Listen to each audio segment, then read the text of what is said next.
Welcome everyone. I'm just starting to record. Marco, you're on the screen. I'm just saying.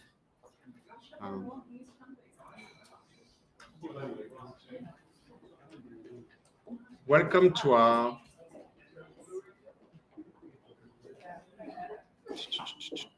our Tableau User Group.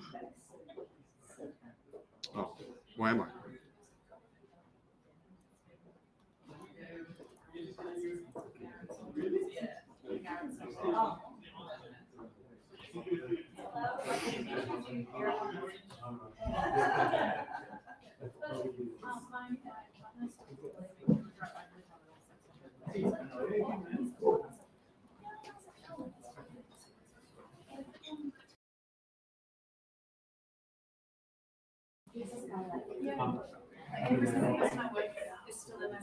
So everyone, I think we got disconnected. Can you hear me still? Can you hear me? Can someone tell me who you? Yeah, all good, Fred. Sorry about the tech issues.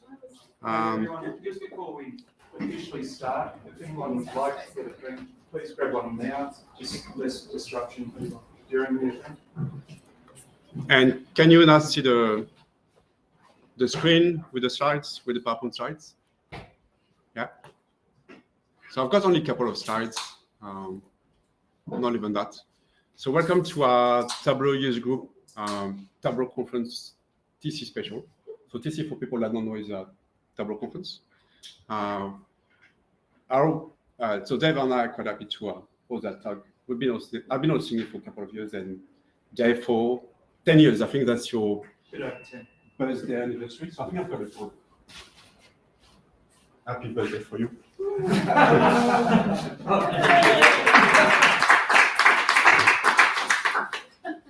So I think 10 years is a great achievement. I think that was the first tag in Australia.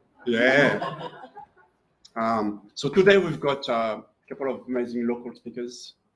Sam and Paul were at the Tableau conference in May this year. Amazing, yeah? So for people in the room that wonder what Tableau conference is, if you want to one day go to the Tableau conference, convince your boss. All of us self-funded, so we paid our own money. Our work didn't pay. But that was an amazing experience. So if you wonder, if you want to go next year, talk to us and we're trying to convince you. But that was an amazing experience. Dave's done it many times. Sam a few times. That was the first time. So that's an amazing experience. So, my third time. But you have to go, if you go next year, Paul will definitely be there because what will you be doing? Judging. He's going to be judging IronViz. So he will be up in the panel. Fire him up now. Exactly. Like, well, can you say that? So, yes. So you probably know that Paul won IronViz. So I'm not gonna steal Paul's thunder, but you're going to explain what IronViz is. Tell us about your experience. But first APAC winner, I think. First Australian winner, amazing, and first local winner. So.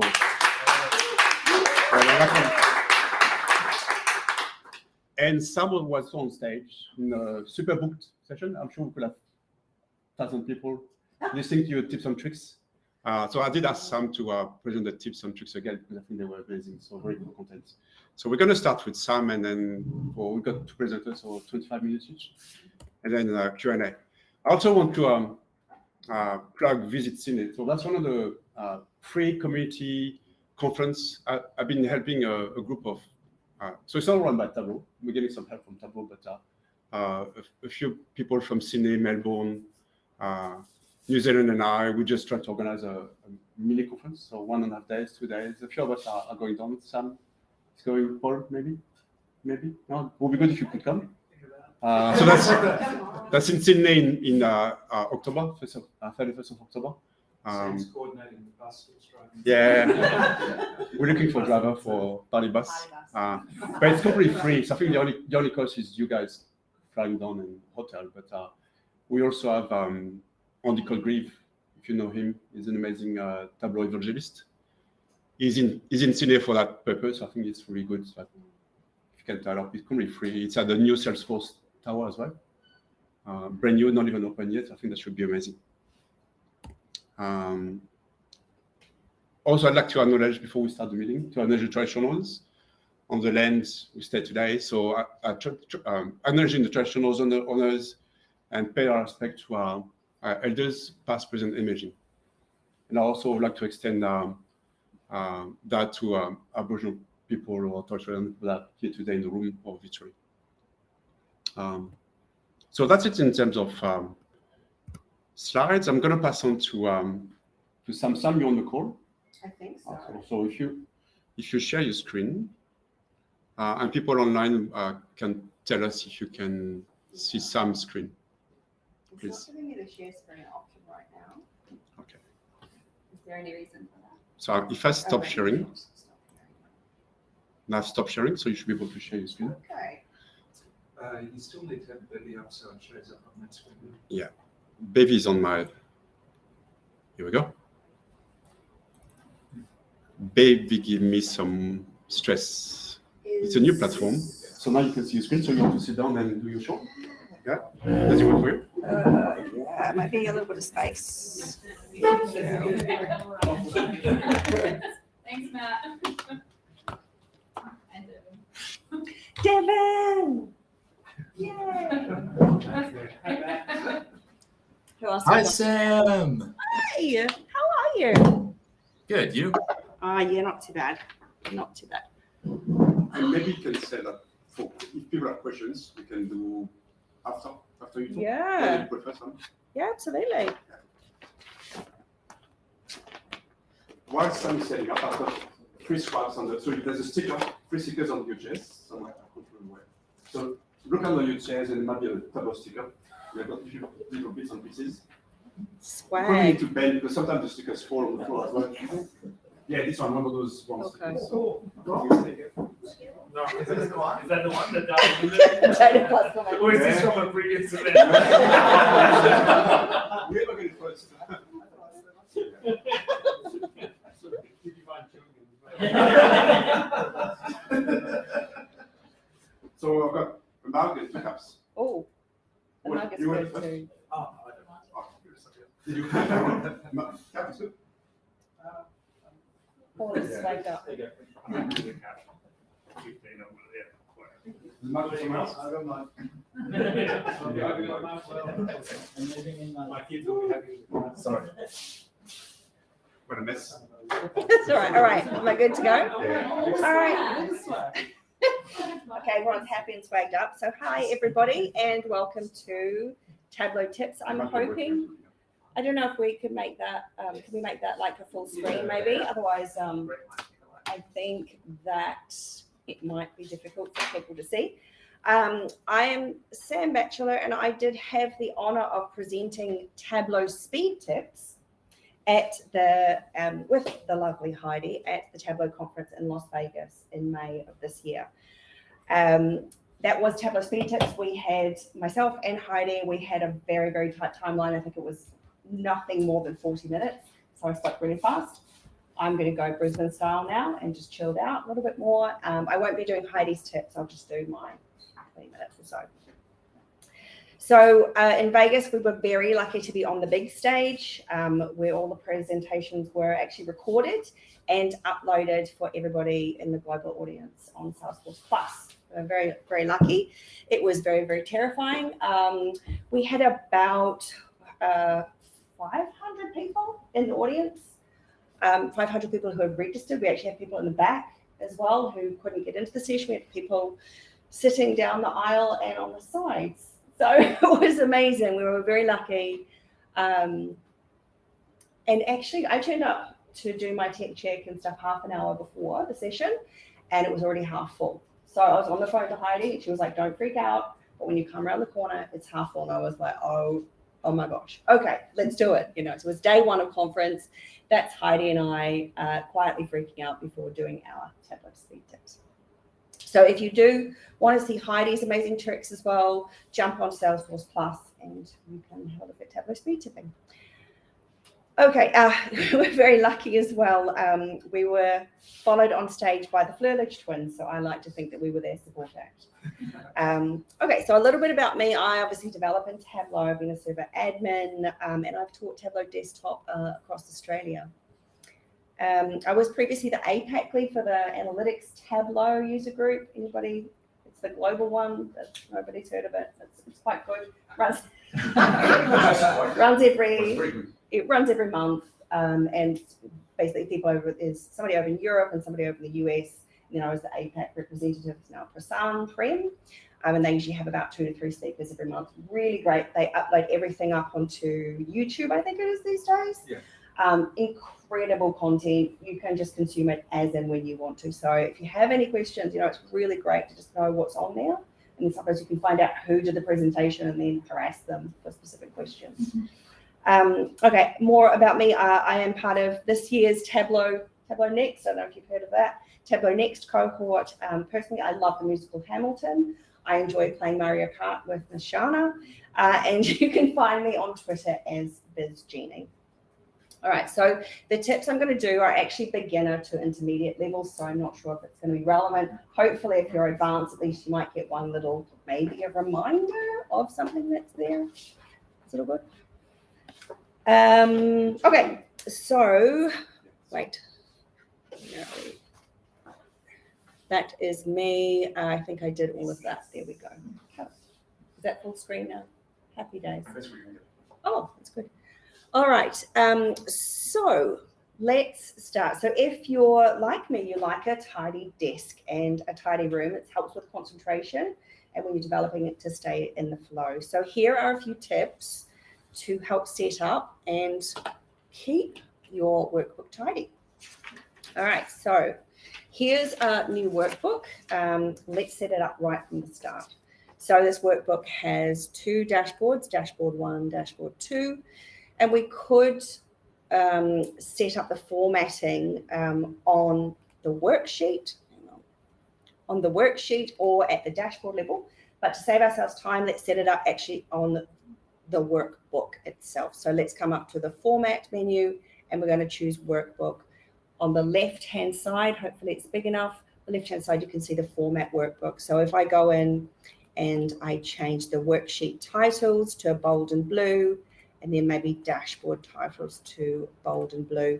You see it's applied on dashboard 1, but hey presto, it's on dashboard 2 as well. These little things really can save yourself a lot of time in the long run. Just to make sure that everything's consistent. So if you have actually applied any formatting to existing worksheets or dashboards, the default formatting may not apply, so just keep that in mind. So when you do create a dashboard, Tableau will automatically create a phone layout. You guys see this one up in top left in the device preview. So if you don't need it, just get rid of it. Just click on the 3 dots and delete the layout. To get rid of all the phone layouts in all new dashboards across the workbook, you can go up to the dashboard menu. And then right down the bottom, we're going to deselect add phone layouts to new dashboards. By default, I do this with every new workbook that I set up because by and large, I don't need the phone layouts there.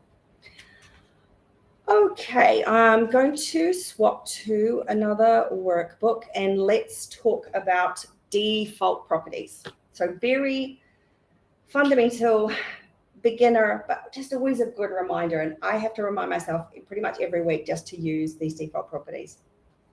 So default properties are really, really powerful and they apply right across your workbook. So getting these right again up front will just save you a load of time. So here we have profit and sales by segment, and let's add profit ratio to the table. So I'm going to click and drag across there, and you can see that profit ratio comes out as a number with no decimal places. But we know, because this is sales, the superstore data, we know that it should be percentage, and let's make it 1 decimal place. So let's go to profit ratio, let's go to default properties and number format, and let's set percentage and 1. Okay, so that's done. Fantastic. Let's talk about commenting. So I'm going to go ahead and edit the profit ratio calculation. And you can see in here, if I zoom, is that going to zoom okay? Hopefully. Okay, so 2 different types of comments here. I have a single line comment using the 2 forward slashes. And I actually have a multi-line comment using the / and asterisk. Sometimes that's that, you know, people don't actually know about it. But it's really nice because if we have, you know, we can add a single line in here, but if we want to do multi-lines, we can actually add it in without having to add in, you know, those 2 forward slashes each time. Okay, so I'm just going to copy the calculation while I'm here. And if I go to, I'm going to stay on profit ratio, right mouse click, and I'm going to go to default properties, and I'm going to go to comments. This is one that a lot of people know about or even use. So in comment, I can just paste the calculation that I just copied before. I can change the font, and this is a nice little one that I picked up from Mr. Dave Keys himself back when he was teaching me how to train. Thank you very much. And so what does the default comments do? Well, when you hover over profit ratio, it actually, in a really nice, easy tooltip, it shows you what is in that comment. So why is that helpful? Well, sometimes you're like, oh, what's the calculation again? Instead of having to go edit, it opens up a window. No. Bang, it's there. Also, you have your nice little comments in there. So you might say, okay, use this, but be careful of this, or don't do this, or, you know, just any kind of little tips and tricks from a developer's perspective. Okay, let's go to, I'm just going to zoom out of there, and let's have a look at ship status. So here we have sales by ship status with shipped early, shipped late, and shipped on time. I'm going to change the default colors. So default properties, so right mouse click on ship status, default properties, and color. I'm going to leave shipped early to be as blue. I'm going to put shipped late as orange and shipped on time as gray. I'm going to hit OK. So why did I choose those colors? Well, we want our users to focus using the orange on the shipped late. You know, that's really maybe the problem statement that we want to fix. We ideally over time want to move stuff that's shipped late, or the type of orders that ship late, towards on time or even early. So focus your user using color there. Okay, so now while we're here, it might make sense to actually have these ship statuses in order. So why not apply a default sort? All right, so ship status, right mouse click, default properties, but because we've got a dimension here, we've now got the sort option. So I click on sort, and now I can sort manually. So I can sort there. I can grab my ship late and just put it underneath. And then we've got shipped early, shipped on time, shipped late. Every time you now use that dimension across the workbook, that default sort order will be in place. Again, just these little things that you don't have to think about it. You don't have to think, oh, actually, I need to go back and fix that everywhere. It's done.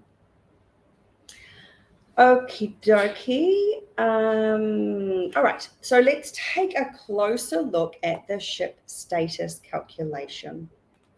So I'm going to go to ship status and actually edit that. Now, I just want to show you the calculation dialog box. Again, sometimes people forget that it's there, or so just have to click on this little arrow here.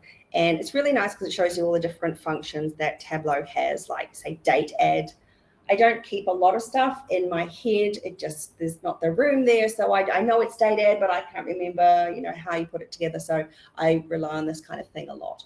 But what I didn't know before I was doing the speed tipping or researching for speed tips is that you can actually come over here and you can click on these orange fields. So if I click on this orange field of days to ship scheduled, it actually in the calculation dialog box shows me the calculation for days to ship scheduled and the little comments. So again, commenting really, really helpful. So instead of having to, like if I was trying to understand this ship status calculation, instead of having to edit days to ship actual, edit days to ship scheduled, think about all what's happening here, multiple windows, copying it to clipboard, what's going on, I can actually just click within that calculation dialog box. It just, again, makes it really, really, really easy. And definitely something I wish I had known before. Anyway, all right. So from anywhere on the worksheet, you can actually use your Control F or Command F as you would normally on on any page. And you see what has happened. I'll try and zoom in here if I can, but my cursor's actually gone to the search bar. So Control F actually works in Tableau. Yay. And we can use our filters here. So we can use the search filter by calculations. So only calculations are shown. We can filter by dimensions. Again, sometimes you inherit a workbook and it has 200 fields and you don't know where to start, and how do you navigate around? We can also filter by measures, but I want to show you filtering by comment. Now, what it's actually filtering or searching for is ones that have a default comment, not normal comments, but actually we put it into the default properties and then comment. Like, oh, okay, so great, that's really handy. So I can actually come through here and search for line, because I remember, I'm like, I don't remember which field it is, but I know I was talking about lines because I just added it in like 5 minutes ago. And then you can see it's just brought up profit ratio, and that's because I added the word line into the default comment. So again, just really nice way to navigate through. Okay, so now we've tidied up our calculations with comments and default properties. We can now tidy up the data pane itself by grouping fields into folders. So notice here, I've actually got 2 folders already, calculations to demo and instant table, and they are basically grouping fields. So let's add a few fields into the folder. So I'm going to search for product. All I need to do is select the fields. I'm going to use my shift key if I've got multiple, or you can use control again if you want to be more selective. Hold down my shift key, click, and then I'm going to right mouse click, come down to folders, and then I'm going to create a folder. I'm going to name this products, but I'm going to put the number 3 in front of it. And you can see why. As soon as I start numbering, again, it's really nice sorting. So depending on your logic, sometimes I like to put, the raw measures, first, or I might put sort of stuff for labels and formatting. I might number that like 8 or 9 because that's not really my main thing. And then maybe I have like unused fields as number 9. Again, it's just a really nice way to organize everything. One thing I forgot to say as well, in your data pane, just always make sure you first just change it from group by data source table to group by folder, because you might think, I don't have the option to create a folder. It's because you haven't clicked that thing in here. Okay. All right. So let's keep tidying up the data pane. So once you've actually finished all of your development, all your worksheets and dashboards are done, you can actually tidy up the fields that weren't used using the hide all unused fields. So again, on your data pane, in your drop down, and I'm going to hide all unused fields. And you can see now, and hopefully that comes through online as well, that all of the unused fields have actually turned to gray. If I try and use Order ID, I can't drag it onto the worksheet. It's actually inactive, not like, say, customer name or something like that. So you can actually toggle to see them or not see them. So if you toggle and say deselect show hidden fields, they're gone. So lovely. It's really even more tidy. Sometimes it's nice to then be able to show them, because you might think, oh, Order ID, this stuff, I actually need them now, so I'm going to unhide them. You can unhide them per field, but actually you can hold down your shift key and unhide multiple. So right mouse click and then unhide. So actually, apart from tidying up the data pane itself, hiding fields actually removes them from the data query. So it can be very useful for improving performance. And one very important item to note when hiding fields, go through all of your parameters and just make sure that they're not actually using a field that is accidentally just being hidden. So Tableau doesn't look for any fields or calculations that are being used in parameters. So it could inadvertently actually hide them. Again, if you find one, just unhide it manually. Okay, so another a little tip of the way I like to work is I like to color my tabs. So obviously make sure you name your tabs well. The shorter the name, the better. Color them by right mouse clicking and choosing a color. I always go with blue for published. Anything that's going to be a published dashboard is blue. Anything that's a readme, like, hey, future Sam, remember this, I put it in green. Issues like, oh my gosh, the data is not clean, I put it in red. Remind myself, hey, there's an action to do. Data quality, or maybe references and mapping, I put in yellow, and ideas I have in purple. So again, as soon as I go to publish that to cloud or Tableau server, because I've been doing this too much, I can tell if all of these are ticked, wait, no, stop. I only publish the blue stuff. So again, I'm making it easy for myself to not accidentally publish dashboards that are actually maybe ideas. One other thing to note, and I apologize, it's going to be very hard to see, but I'm actually down the very bottom right. This is the show tabs view, but I can actually go to show film strip, so you get a nice little thumbnail, or I can go to, sometimes it's a little buggy, sheet sorter. Again, some people don't know that that's there. That's really nice. So you see all these different cards, but you can click on a dashboard and just really easily resort it. So instead of having to click and scroll and click and scroll, and you can just go to sheet sorter, especially if you have, like, again, inherit a worksheet, a workbook that has like 30, 40 dashboards. And again, you can just click and drag it back, really easy.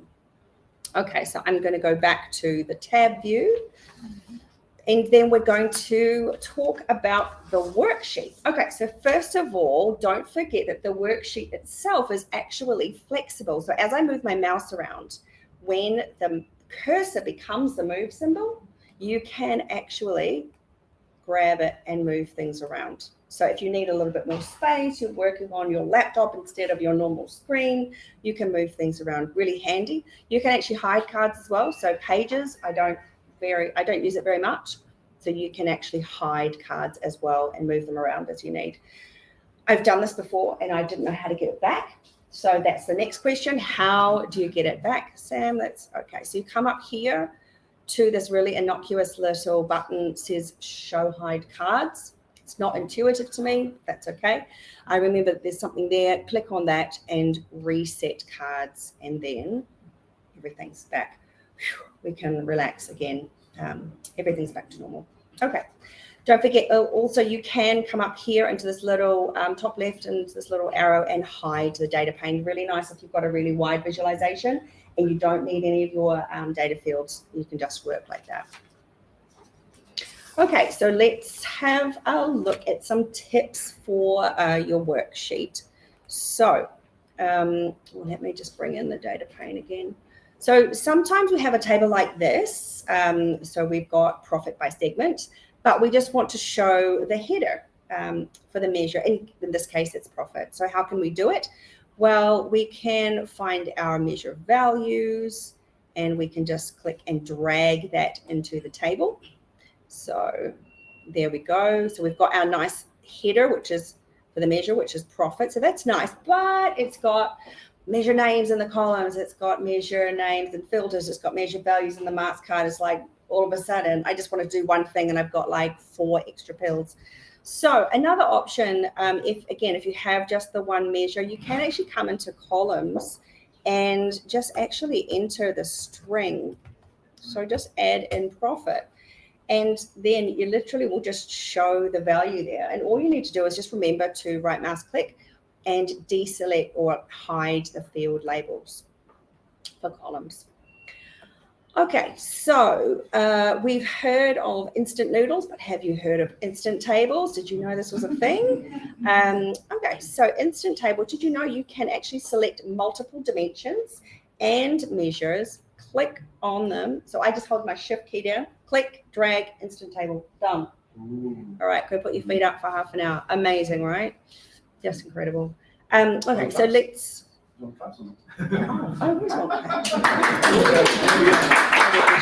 appreciate it. Okay, so flexible date filters. So I like to use this relative date filter. It's really nice just to be able for a user to be able to just a couple of clicks go from say 12 days to 12 weeks to 12 months. It's just really flexible because sometimes you don't actually know the questions that they're going to ask. So really helpful. But one other one I just want to show you is I want to change from relative date down to browse periods. Now, browse periods is a now predefined date range, so you can't change them. But users can easily go from 1 week to 1 month to 3 months, again, with a really quick clicks, and it doesn't take up much space on your dashboard. So again, one that's not really known that much. Okay, let's look at some aliasing. So I've got a top 5 subcategories by profit here, and they're broken into top 5 and other using a set. So we have the members that are in the set, and we have the members that are out of the set. But what we might like to do is actually alias that. So how do we do it?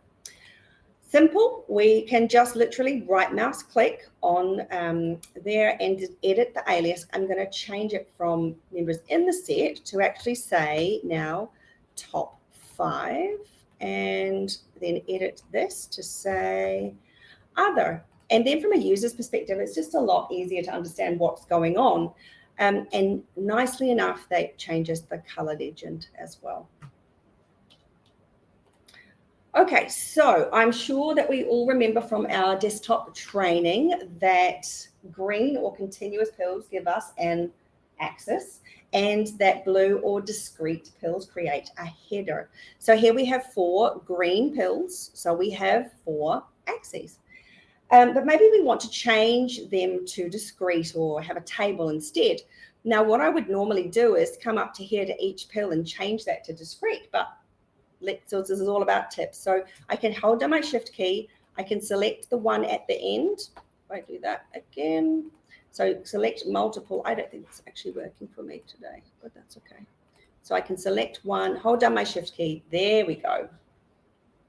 And then click, and we can change that to discrete. Again, if you have multiple, measures across there, you've just saved yourself at least 5 seconds. So. Okay, so let's look at the next one. Here we have region and category, or sales by region and category. And what I'm going to do is I'm going to add a grand total. So I'm going to come into my analytics pane. I'm going to grab my totals, and I'm going to put it onto row grand totals.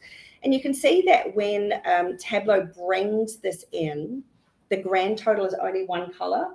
It's like, it's okay, but it kind of doesn't make sense because you see the color legend, you've got furniture, office sales, technology, grand total thingy, like, okay, fine. But actually what you can do is make this grand total into a stacked bar chart. Now, how do we do that?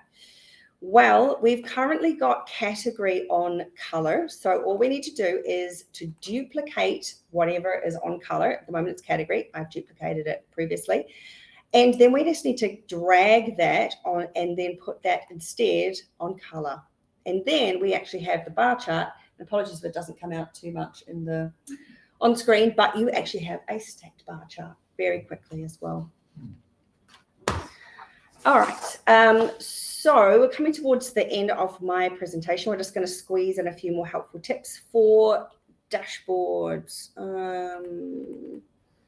All right. So here we have a blank dashboard, and I'm just going to bring some worksheets in. So I've got my stacked bar chart, and I've got a unit chart. And you can see on the right-hand side, as you bring it in, Tableau is going to bring in any of the filters or legends that are shown on the worksheet. Okay, fine, but actually it's taking up, it's cluttering the actual dashboard, and it's taking up screen real estate. So we're going to show you another way to do it. So I'm just going to undo and then undo again. I'm going to grab a vertical container, and what I want to do is I want to take that vertical container and put it outside of the dashboard, kind of off the grid. So vertical container here, I'm going to hold down my shift key, which is going to make it a floating container, and I'm going to put it on the dashboard. Now, if I pick up this vertical container and move it around, you see as soon as I get out of the boundary of the dashboard, it says, no, you can't do it. So how do we actually make it outside of the boundary? Well, we'll come up to our layout pane up here, and then we literally just have to change the XY coordinates. And then it's there. Okay, fantastic. We got a little workaround. Now, when we bring in our stacked bar and our unit chart, where are our filters and legends? Amazing. They're not cluttering up the dashboard. They're actually really nicely in a nice little pocket outside of the dashboard. If I now want to bring in month, I can choose to bring it in, like instead of, Tableau just putting it on the dashboard. So really helpful. And just while we're here, another option is to just take a little text box. Again, I'm going to hold down my shift key to make it floating. I'm going to add in a text box, and then I'm going to change the XY coordinates on the layout pane. So 300 or so. While I'm here, I can always add a border in, background. Again, not necessarily needed, but just, quite handy as well. And then while you're actually demoing or even developing, you can just add notes in here. So really easy. What I've started to do is sometimes when I'm publishing a dashboard, I forget what the default parameter is, or I haven't set it, or I forget what the filters I need to set are. I actually now, or actually dashboard actions is another one, like this dashboard action, like, affects these worksheets, but not those worksheets. I put as much as I can into this text box now. So it's actually on the dashboard. When I come to publish it, it's top of mind, and I'm not accidentally publishing something that's incorrect. Okay, so while we're on the dashboard, don't forget there is a grid. So come up to dashboard and show grid. I don't know if it's going to come through, but there is believe me, there's a little grid behind there. You can, it's in a little light blue. You can come up to the dashboard and change the grid options and make it like bigger, say 50. I don't think it's even going to still show. Anyway, hopefully for the folks playing at home, it will still show. If you press the G key, that will toggle it on and off. Why is that helpful? Sometimes you just need a vertical or horizontal line to line things up. So it's there. Really nice. The last thing I like to do is always tidy up after myself and hide any worksheets. So right mouse click onto your tab and hide all worksheets. That will get any worksheets that are used, it'll just hide them. It's just really nice. So then hopefully you're only left with your dashboards. Okay, so there we go. That is a little slice of, well, not quite Vegas, but at least some tips. So for me, thank you very much for persisting. Hello, how are you? And remember, there is beauty and elegance in simplicity. So make something that another developer or your future self can actually pick up easily. Sometimes I pick up a workbook that I've developed, I'm going to say last week, but probably 3 months ago. I'm blank. I don't know what's going on. So just remember, format at the workbook level, define your default properties, comment out your calculations, and tidy up your data pane by grouping fields into folders and by hiding fields that aren't used. Tidy up your dashboard so that they're aligned and sheets are hidden. And just get really good at developing using these little tips that get you quickly where you want to go. Above all, keep having fun, stay humble, and I really thank you for being a really lovely audience. And I will now hand over to Fred and Paul for the main event. The main event. This was the first night I actually met Paul. It was at the Data Plus Woman Monday night pre-game before conference started. So it was a lovely night. I think this is the only shirt I own. Yeah. So do you want to say a few words about your TC experience? If people want to do the same and present. Yeah, look, What would you do? yeah. So it's my third time at TC, and it's like you just have to be there. I think Shana's been there. It's amazing. I mean, in 2019 there was 18,000 people. When I went in last year, 2022, there was maybe 5,000. I think 8,000 this year. So it's getting bigger and bigger, but it's not as big as it used to be.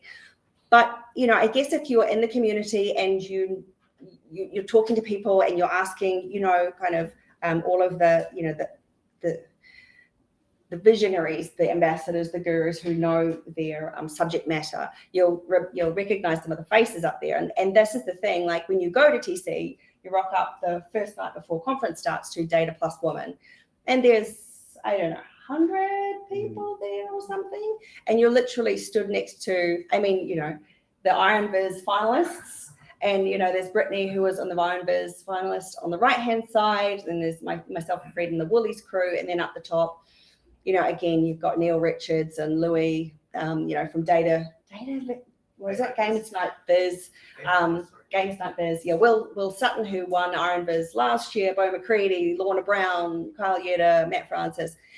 It's a lovely way to get to know these people. They're all really fun. They're lovely. They're very accepting and inclusive. And it's, I think a lot of people who go to conference, you don't know until you've been there, and then you kind of come away and you go, wow, what was that? And how can I get that again? So yeah, if you have any other questions, I'm more than happy to answer them. But yeah, I paid for myself. I managed to get a free ticket to the conference because I did my speed tipping, which was really lucky. It's worth it. It's worth it to pay, even if you have to pay yourself for the flight and accommodation. Would you agree? Yeah, Fred, it was your 100%. first time. So. Yeah, first time. Yeah, I paid myself as well. Every cent, every dollar is worth. If you want to understand biz and build your network, and maybe get some references for other jobs or careers or whatever, I think it's really amazing. It Absolutely. escalates your Tableau career Yeah. hugely. The other tip I'd give that Sam and Shana did that I thought was incredibly creative. The They bubble said- showing for. No.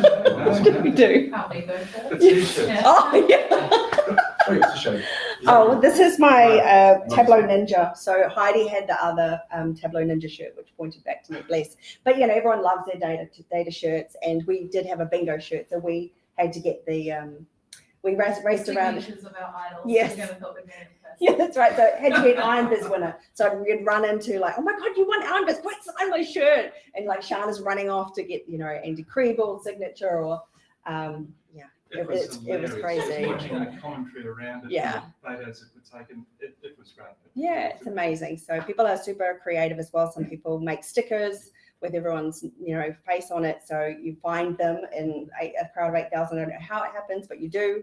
And it's just a really lovely way to connect as well. So very And proud. another perk of the Tableau conference that Sam won't mention is she usually goes up on a different stage and you'll get to see her sing. Yeah, it's very True story. Yeah. True story. 4 True o'clock in the morning. story. It's quite amazing. I was stuck over here. Sam was at the conference, and I heard probably about 15 minutes after she started. We're all on this WhatsApp channel, and there's all this chatter. Who is this woman singing? Yeah, I had the lanyard, the Tableau conference lanyard, so I gave it away. But after Paul's win data night out, I said, "Oh, do you want to come to an after party?" He was like, "Yep." So we went off to the Tableau after party. Couldn't get in, and then so we ended up. Yeah, it was. So we found a better one. We found a better one. We made our own, and it was ridiculous in this, you know, private karaoke room with about 50 a lot of information lab people, and we were there till 4 a.m. It was So lots of fun, a lot of networking, incredible. a lot of content. Yeah. What the is San Diego next year, not Vegas, which is 100% better, 1000% better. Vegas Yeah, stuff. San Diego should be fun. Yeah. Just to close up on Sam's talk, do you guys have any questions online or in the room? I've seen Sam's talk 5 times. I always pick up something new. I'm Oh, not good. sure. Thank you. I appreciate It's that. recorded, so I'm going to share the link as well, so you can play back in this promotion. Did you guys get any tips at all? Okay, good. People are nodding. I'm happy with that. Look, the thing I'd say too, so I've been using Tableau since 2007. I've taught Sam some things, but watching that, I've learned so much from Sam. You know, this is something, the more you do, the more there is. It doesn't stay stationary. Yeah, It absolutely. keeps moving, and the way people invent new ways of, the tool is so flexible. Yeah. And you get these little techniques that sometimes are sitting in front of you, but you're just not aware of them. And what Sam's doing here, we need to do more and more of the same thing. So that can be another chat at a future event by one of you. Yeah, yeah. And that's just the of the community, and people call it the data farm. If you get in, you get to Twitter, you get into Merkaba Monday, you get to connect with those guys, you learn something, you do better, you learn, you share again. So it's like a circle through. And maybe in 6 months' time, we meet every couple of months, 3 months. So if you want to present a tip, and you've discovered some nice hacky thing, just come and present. We all come volunteers, not paid for that kind of stuff, but we love sharing for the better of data, I guess. Yeah, it's just fun. We always learn. We always learn. So it's great. Cool. So next up we've got Mr. Paul. Thanks, Chris. And you see that Chris was late and he's the first one. Thanks, Chris. So just very quick break. Probably spend 5 minutes having a break. If anyone needs to do a loose stop or get another drink stop. Yes. Please. Okay, do that. No more than 5 minutes. Great idea. So don't close the window. You just go you jump to But what I want to do, I need to do is make this screen the same as that screen. I had a thought. So I'll do that. Jump to mute so people know.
Pay close attention, everyone, as voting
Can you just people online can hear you? Just ask them if you Yeah, hello.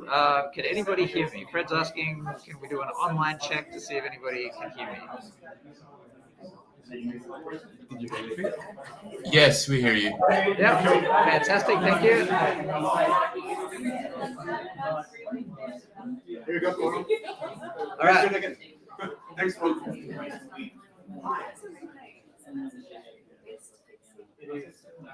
Oh, good. I think so. Yeah, let's go. Thanks, Paul. No intro? No. No intro? Can we introduce again? That's all right. That's all right. Okay, thank Where are you. you from? What are you doing? Well, I've got a title slide, but Okay, cool. it's basically just got my Twitter handle. So, this is pretty much what I've done. So that's what I've done. And I'm going to open with my 3-minute presentation from the IronViz FINAL. If you haven't seen this, you need to see it to really understand the rest of the prezo. And if you have seen it, you know what a cracking good watch it is. So you won't mind seeing it again. So hopefully the Pay audio close works. attention, everyone, as voting to choose the fan favorite will open up once they finish.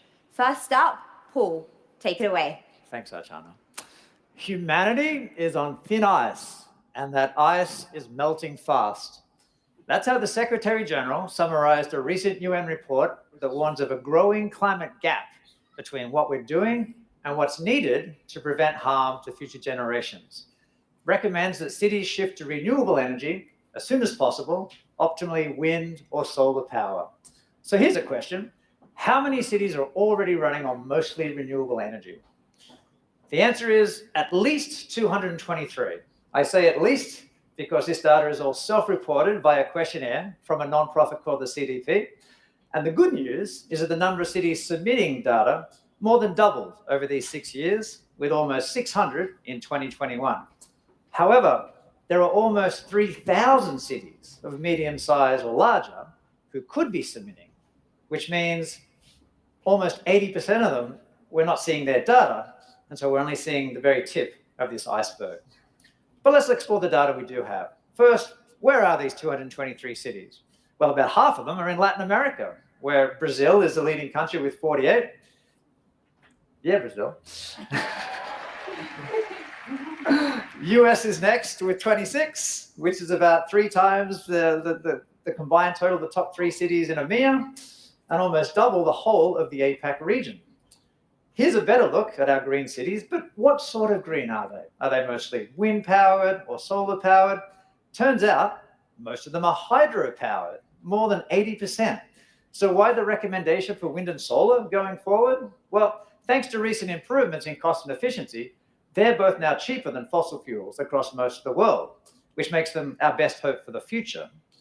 But right now, they power only 20 or so of our 223 cities.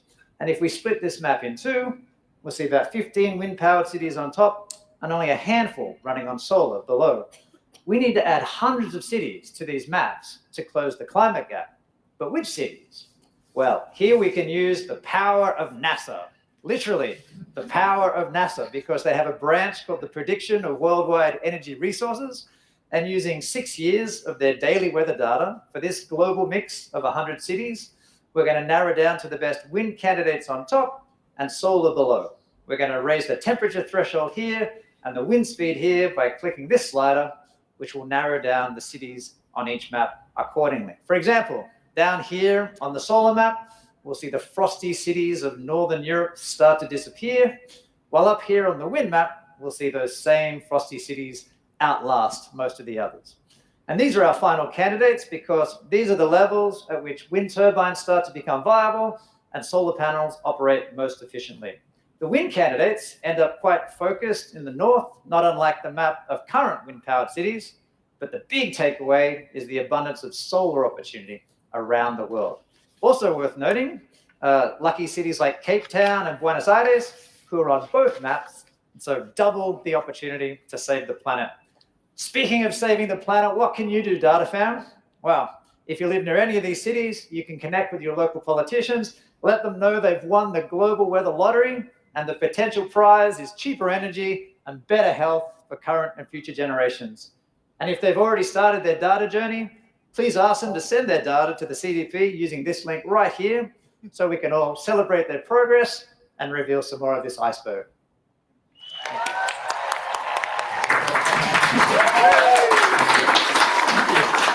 That's the crowd. All right, I'll turn off the applause. The bit you didn't hear there was the crowd going wild during the build. That was all quiet. In the background of these, in the back of these, the noise is like being at a rock concert. It's just unbelievable. Without the trumpet. Yeah. All right. So those 3 minutes were the culmination of about 2 months of effort. And since many of you just did this calculation in your head, that works out to be about 20 days of effort per each minute of presentation time. Wow.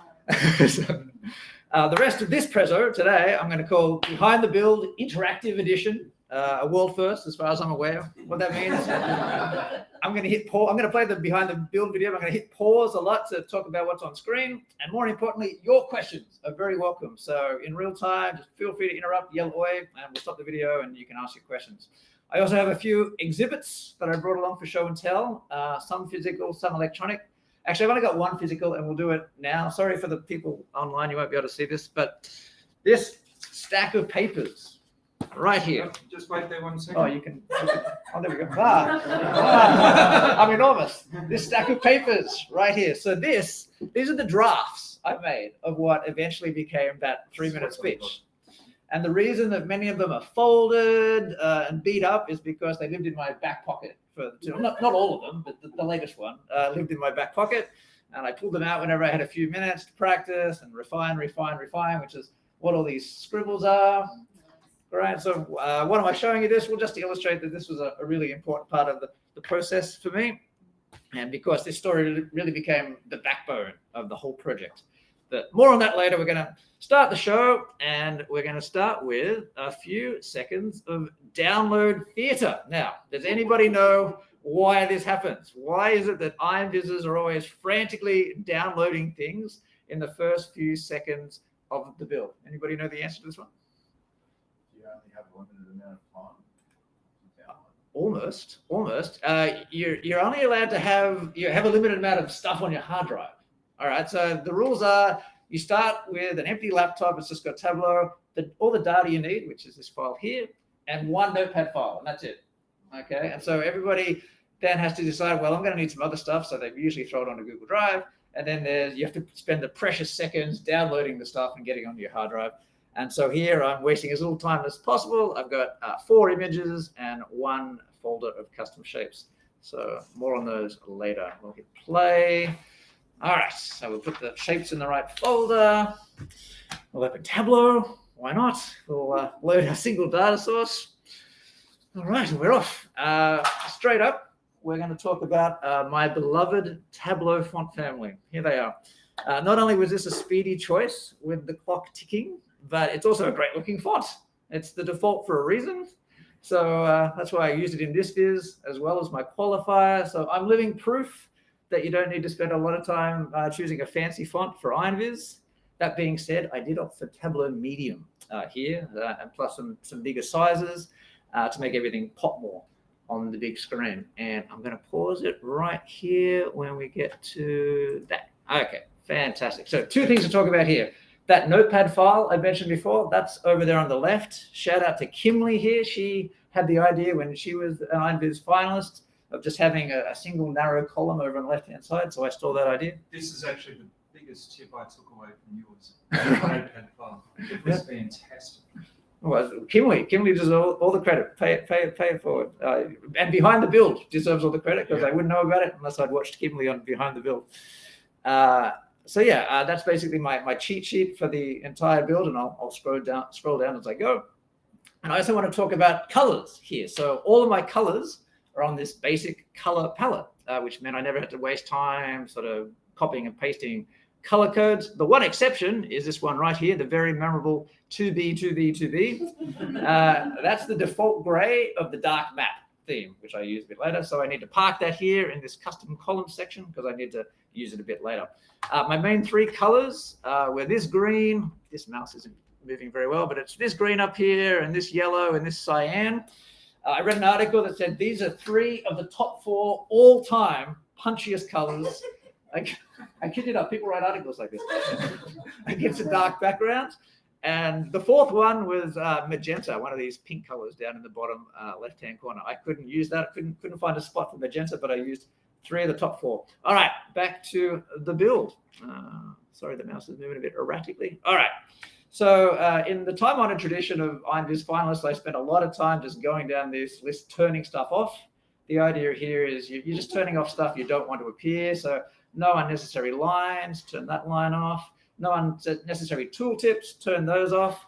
So I do use a bunch of different tooltips, but I don't want to see the defaults ever. I want to be in control of exactly which ones I see and when. So that's what I'm removing there. And that brings us to the parameters. Not 1, but 2 parameters. The first one is a pretty standard step parameter, which steps you through the 10 story chapters. So that one updates the chapter headings and bullet points at the top of the screen, plus orchestrates all the dynamic zone visibility that we'll get to a bit later. And the second one is the inception parameter, which only appears after the first one gets to chapter 9 of the story. And then you drop down to the next level of the dream. And then the second one takes over to step you through the NASA action. All right, that's what's going on. And just in time, we're going to get to the other time-honored tradition of IronViz finalists, the big copy and paste of all the calcs from the wall of text. All copy and paste calcs were parameter related. So everything that wasn't parameter related has already been done. It's in prep, it's in the data set. So these are all sort of dynamic fields that have to be added like this. There's 14 altogether, and the bottom 7 are all the booleans I need for dynamic zone visibility. Is that a real demo live? Yeah. Or you replay? Yeah, this is the one that was recorded. Yeah, absolutely. So that's all the setup I need for my master sheet. I'm now going to duplicate it a few times. Some finalists can do the whole thing with sheets that are called sheet 1 and sheet 2. And I can't do that. I can't remember what's on each sheet. So I went for a very simple naming convention: BMT, B for bar chart, M for maps, and T for titles. And straight away, we're into the first bar chart. And you'll notice the first thing I do is add a filter up there. The reason for that is I made the decision to load all of my data as a single mega data source, which means it takes fewer clicks to load and avoids any multi-data source confusion. But what it means is I actually have a bunch of different mini data sets kind of all stacked on top of each other. And so on each sheet, I need to use a filter to say, okay, this is the bit of the mega data set that I need for this sheet. And this sheet is particularly interesting because of the hollow skeleton bars that are representing the missing cities. So what's happening behind the scenes is I've added thousands of almost empty rows to represent those cities. And so this filter is saying, I want to see all those empty rows on this bar chart, but they're filtered out on all other sheets, actually, because they're very resource intensive. So we're going to switch to. Is that question on the Yeah, hang on. Let me pause it. From old IronViz, is that something new that you can now bring your own data set? Because I feel like original IronViz, everyone had to like start with the same data set. It's a great question. So you have to. Everybody starts with the same data set, but you're allowed to do what's called data scaffolding. Yeah. Yes. So things like the title and the headings at the top, they're obviously not part of the data set. So if they're things that sort of, I'm not adding any more sort of temperature data or country data or anything like that, but I'm just adding things like the data that told me how many cities are a medium-sized light, that is part of the data set. Okay. So that calculation, you're calculating the size of the skeleton bars, that is part of the data set. And all I did was, add them to the data set manually. Yeah. All right, good question though. All right, so where are we for? So we're about to duplicate this bar chart. And you'll see straight away that the first thing I do is replace that filter up the top, right? So it's a new chart, so get rid of the old filter, add the new filter, fantastic. Now we're looking at a different chunk of the data set. And because we're just tweaking a copy of the first bar chart here, we get a second one relatively quickly to use as our Vision tooltip a bit later. Just look around for questions because this is a bit of, yeah, okay, Yep. sure. What you got? A lot of hiding titles and stuff like that. Did you like know that you need to do that? Did you remember? Is that muscle memory, or did you like have a thing like do this at this time? Well, yeah. So I had as an extreme backup the notepad file over there. If you can read my hieroglyphics, that's actually got every single step that I have to do in order. But you know, like that's a fail safe. Like there's not enough time to actually use it on the day. So that kind of evolved as I was you know, like I kid you not, my first attempt at this was about an hour. So I had to get it from like an hour down to 20 minutes, and that was kind of Easter long weekend, 2023. Easter long weekend. That was 72 hours of Tableau, and so it started out as my sort of cheat sheet of remembering. Oh, hang on, you've got to do that before you do that, you know, and that's how it sort of grew. And then by the time I was on stage, it was just kind of like, well, if something goes terribly wrong, I've got this as a backup. But yeah, you have to sort of be able to remember it all by then. All right. We are about to get into maps. Maps, lots of maps in this viz, lots of map stuff to talk about. But the first thing I want to talk about here is conditional tooltips, because one of the first things I do when we get to maps is I add these 5 tooltips right here. So 100% of the titles and tooltips in this viz are coming from the data set. And I divided these map tooltips into 5 chunks in prep, so I could do this trick here. So bold, then normal, then bold, then normal, then bold. And we'll get an example a bit later of what that looks like. There's a bit of an interlude here where not much happens, so I'm going to tell a bit of story about maps.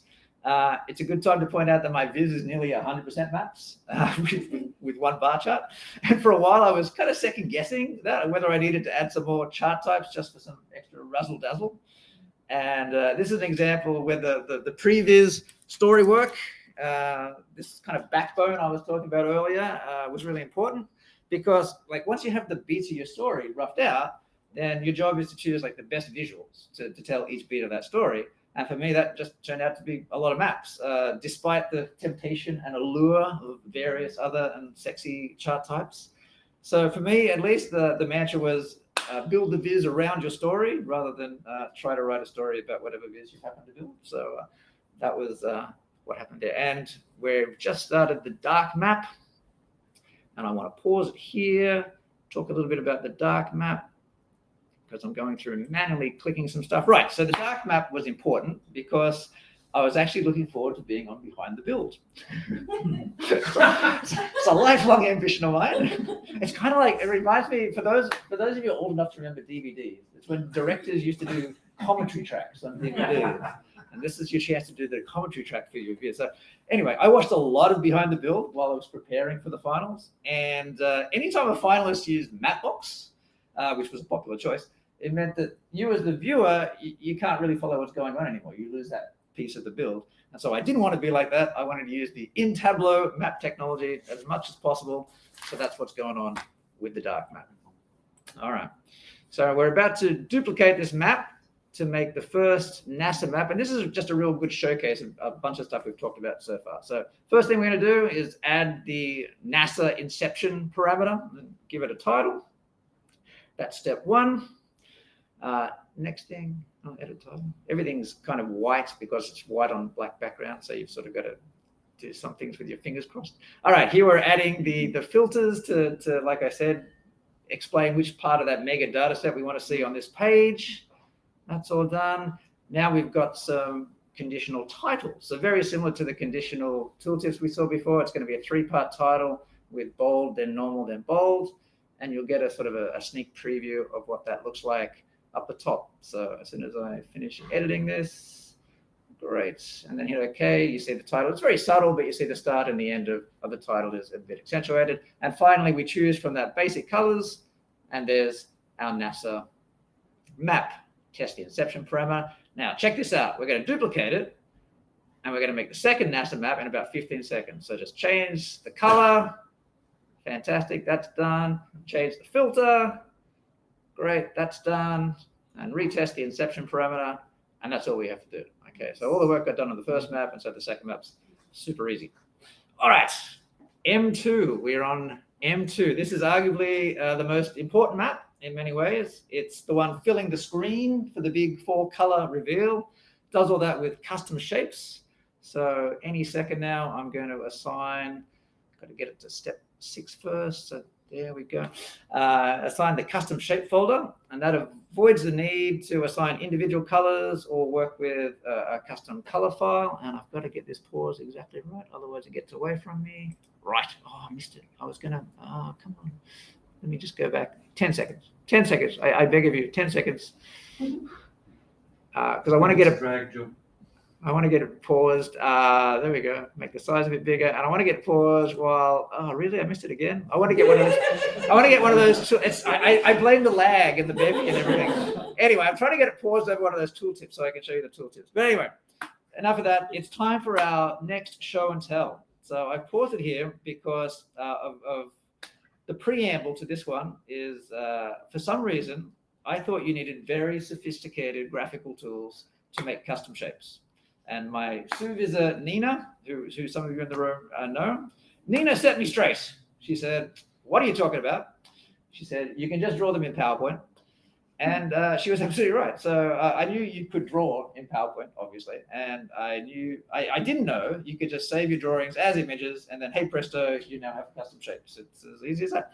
So I present without further ado. Let's see if this works. We'll go here. This is Paul's first PowerPoint custom shape folder. Here we go.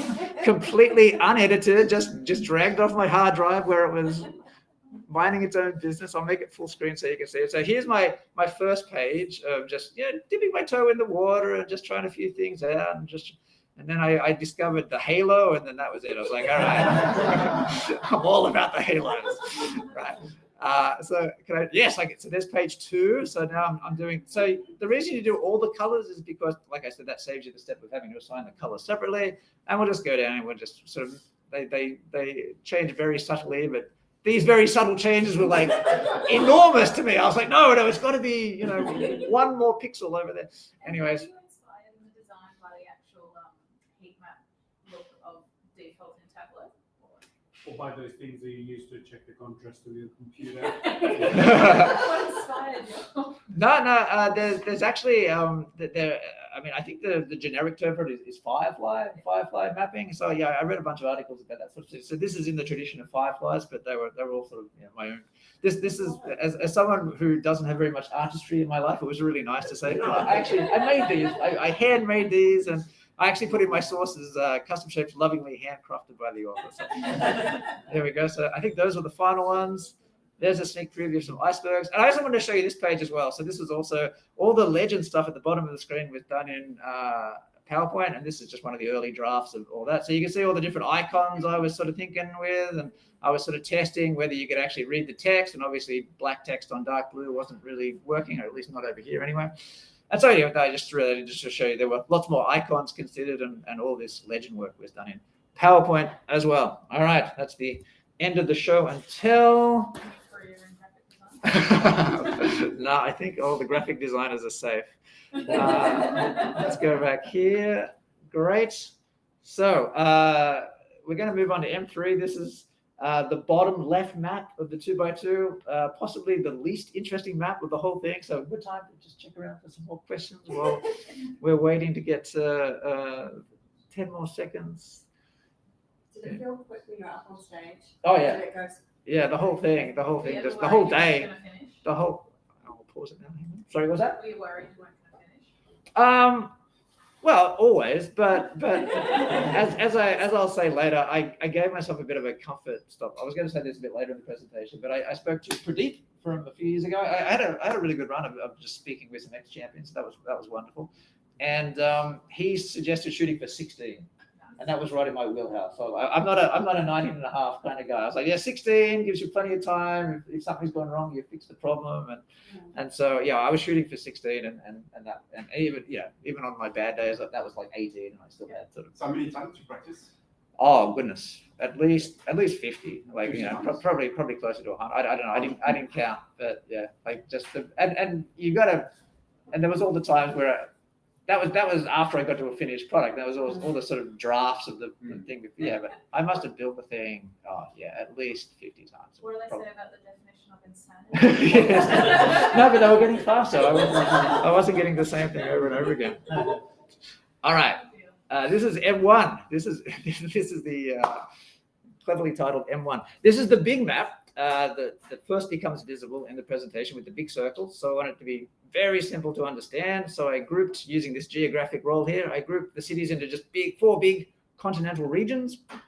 And then the Tableau geographic role magic drew the appropriate circles. So when you see the 4 circles pop up in a second, I didn't draw those. Tableau figured that out just by how many cities were in each region. And another layer of ease of understanding right here is the Visin tooltip, which I'm about to copy in. So the idea is, what are those big circles? Oh, they're groups of countries, and you can sort of figure that out with the Visin tooltip. It was all about just getting the audience sort of acclimatized with the data as quickly as possible. And in a second, we have one of the most fun parts of the build, where I get to manually resize these circles. Here we go.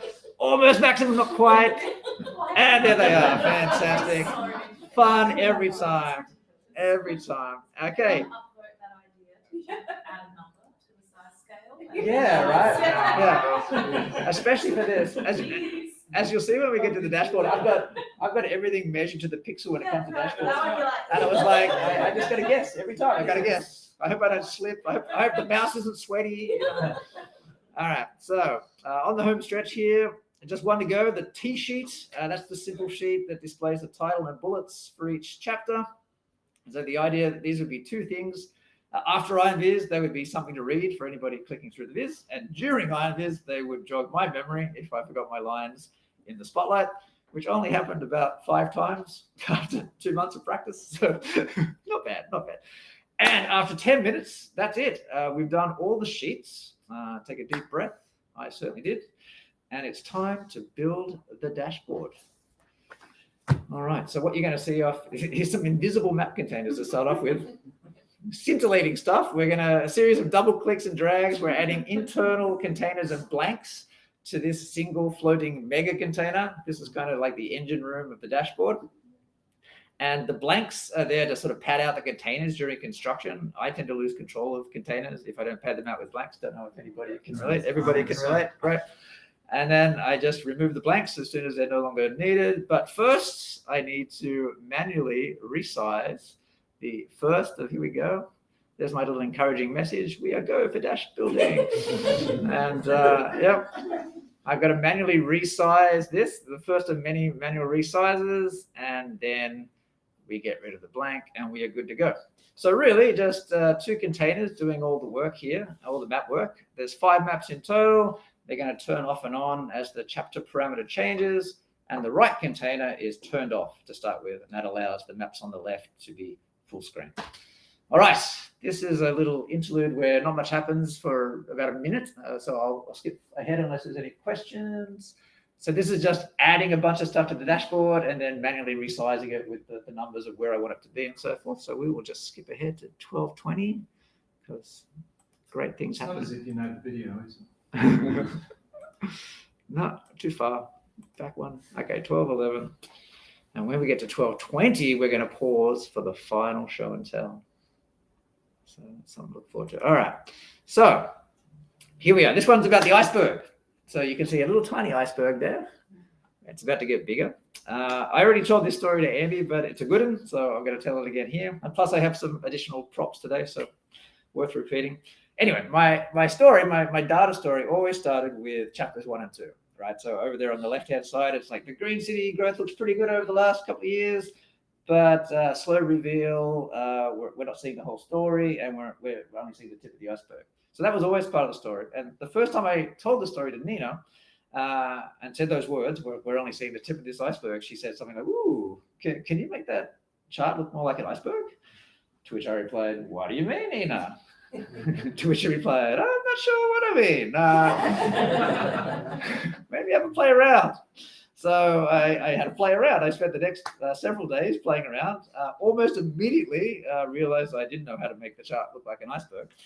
But my next thought was maybe I could like superimpose an iceberg over the top, like transparent, and sort of have the iceberg over the top and make it look like the chart. Anyway, that's the path I went down. I'm going to open up a folder. Hopefully this works. This hasn't. There's my folder. Great. And oh, I wish I could close that. How do I close that thing? Anyway, we'll start here. So here are a bunch of icebergs. So this is what I started off with. This kind of idea. Maybe I could put that over the top. And that would be kind of, I'll make it big so you can see what I'm talking about. There we go. Yeah, so I could put that over the top and make it transparent. That was one idea I had. I spent way too much time mucking around with that idea. It never really worked out the way I hoped. So I settled on a simpler version of just taking the bottom of the iceberg and making it thin and sort of doing stuff like this. No, it's too small. Bad choice, Paul. This one, yeah, something like this, for example, or this one would probably be pretty good. So just sort of putting those on the bottom of the iceberg. So even that was tricky because the iceberg pics I started out with had too much blue in them. And that wasn't really working. And this was the real low point of the hero's journey because I hadn't started any of the map stuff, like all the complicated map stuff over there on the right. I hadn't even started, so I was kind of procrastinating about that. That was too hard. And I'd spent a lot of time mucking around with icebergs. I'd spent several full days, no exaggeration, mucking around with icebergs, had nothing to show for it other than a bunch of failed tests. And this is particularly hilarious because in the future IronVizzers won't go through any of this. They're just going to use Gen AI to make their own images. And so we three will be the last generation of IronVizzers who had to scour the internet looking for useful public domain images. Anyway, to cut a long story short, I found this particular public domain image. And finally, things started moving in the right direction. Thank you very much, Simon Lee. He built this. First of all, the color was a better match. And then there's this lovely gray canvas, gave me the idea of adding the big ass number to make better use of the screen real estate. And I'll just sort of scroll down the rest of this page and you can sort of see I mucked around with this quite a bit. And then I added some bands and they started off at like 90. And then I decided, oh, maybe 88 is a better number. And then anyway, I went through a few iterations, then it got to 80. And that didn't sit right with me. It's like, it's not exactly 80. It's about 80, and that's what I ended up with. So anyway, that was the epic journey inspired by one simple question. And on with the show we will go. Right, so the iceberg, there it is in all its glory. It's about to get resized to exactly the right shape. And that leaves us with, here we go, and bang. Perfect. And that leaves us with this legend. Now, this legend, you can see how long it's taking to load and position everything else. So I only wanted to load and position. Oh, do I have to make this big again? No, it's already big. Great. I only wanted to load and position one legend. But you can see it has 6 different pills. And I wanted to turn those off and on in very specific ways. So my solution was to cover the pills with these blanks you see here, and then turn the blanks on and off to show and hide the pills underneath. And the way we turn them on and off is dynamic zone visibility. And here at last, we're finally going to do the work of setting all that magic up. So how do we do it? Well, over here in the top right-hand corner, we're going to be assigning Booleans one by one to each of the relevant dashboard components. And so what that means is as the step parameter changes, those changes are going to feed into those 7 Boolean fields we copied and pasted earlier. Those Booleans are going to be assigned to individual dashboard components, and those will turn off and on. So the step parameter is kind of like the conductor, and it's conducting this orchestra of dashboard components through these assigned Booleans. So we have music, we have poetry, we have design, dynamic zone visibility. Fantastic. And we're done. Quick shout out to the animation. I turn on a little bit of animation as I go through here. Jock, the judge, said in his judging comments that it can be a powerful effect, but best in small doses. So I just used it just once on the slow reveal of the skeleton bars before the iceberg makes its big appearance. All right, and here we are on the title page. First of all, speaking of scouring the internet, looking for useful free images, look at how perfect this pic is. I needed a pic of windmills and solar panels to introduce the two main characters of my story. And it's like somebody went out, took the exact pic I needed, and then put it on the internet for free. So thank you, anonymous photographer. Never identified yourself, but thank you. You saved the day. Anyway, as well as setting up the importance of wind and solar power, this page also gave me somewhere to show my sources. And my sources, there they are. Now, this is a bit self-indulgent, but can we please just for a few seconds admire my sources? Look at how pretty it is. That took time.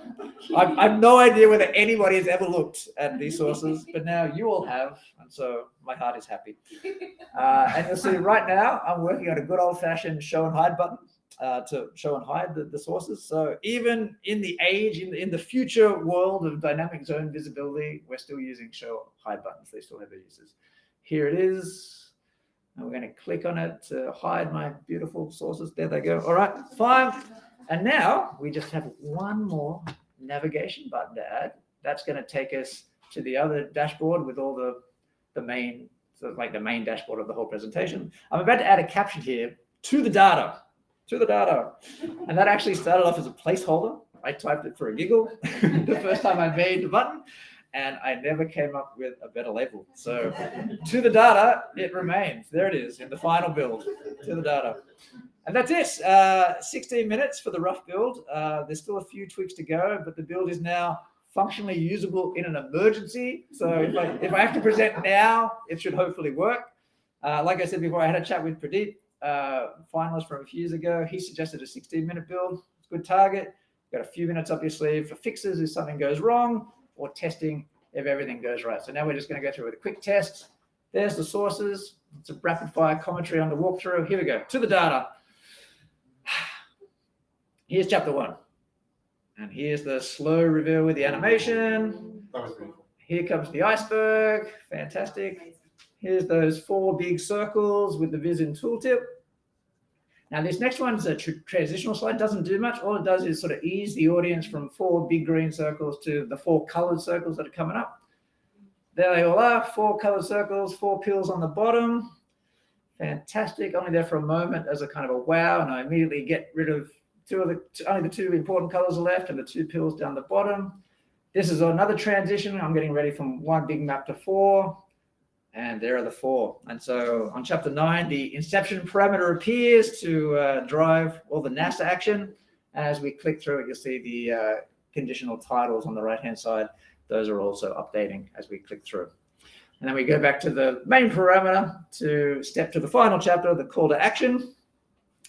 And then I have to reset the sliders to number 1, because it'll be very embarrassing if they're not set to number 1 when it's my. And then I'm so nervous about this. I go back to chapter 9. Did I really set it to 1? Yes, I did. Great. Back to 1. Okay.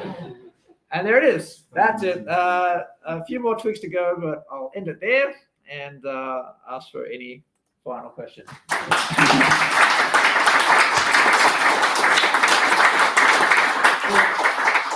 Can I ask how many months or years of Tableau experience you've had? I know the answer, but maybe no one doesn't know. Yeah. A lot of people know. So I published my first Viz about middle of last year. So I'm a bit over a year now. It's getting less impressive. When I was on stage, it was less than a year. Now it's like over a year. So. Yeah. It's incredible, actually. Any questions? You entering this year? Well, this year I can't because I'm judging. Oh, really? I think I'm judging. I haven't got my plane tickets yet. So, Danik, if you're listening, I'd love to judge. I mean, you should give it a go. Well, there's region-specific IronVizes. So you won the APAC one. That's right. Dara from Brisbane, that was supposed to come today, was 3rd, I think, or I think he did quite well on number 10. Yeah. It's good fun. The theme is quite good. There's always one theme, and everybody is having fun. I've done a few. I never be able to do it, but and I need to give it a try. I think it's really fun. Yeah, I'll give a shout out to Sarah Bartlett from the UK. She's a massive help. She runs if you're feeling a bit sort of like you need help, then she runs basically a support group for Tableau qualifier entries. And I think you can ping her multiple times. I only spoke to her. So she has a group of volunteers, and you can just call them up, and you register with them during the qualification month. And then they'll say, okay, this is your 15 minutes, and you'll get a phone call and you'll talk to 3. I had Sarah and Mark Reed and Michelle Freeman, so I had an all-star team. Yeah, right. How did I lose?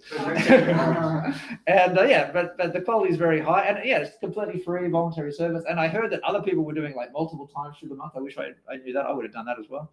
But yeah, so there's plenty of support, and you know, like I got some encouragement from the TUG as well. So yeah, lots of support and encouragement if you want to enter. And yeah, come and talk to me. I don't know. I think this year might be a bit sketchy because I'm judging, but any future years, please come and talk to me. I'd love to pay it forward. Look, I'd say that after watching the IronViz, but man, I've seen almost all of them. Your storytelling is Thank you. that stood out big time, and the passion that you explained it, you're doing it very articulately. It was all genuine, not forced. It was just very natural as well. That was amazing. Do you want checking BV just in case people have questions? Yeah, sure. Because we message you all the time. I wonder if whether they heard anything. Hello. Oh yes, there's a red thing on. I'm waiting for that thing to go away. There was it won't go away. How do I? Can you stop sharing? Oh, stop sharing? Yeah, sure. There we go. I guess we just finished. And here we go. So we need to wrap up. A lot of claps. Andy said nice things. 35 minutes ago, they gave up. they gave up about 30. Sorry, we got to go. We got other things to do. Unless you guys have questions for Paul, Did you get yourself anything nice with your prize money? No, sadly. I'm Australian, so I went straight into the offset. Interest rates are rising. Maybe they'll help back again.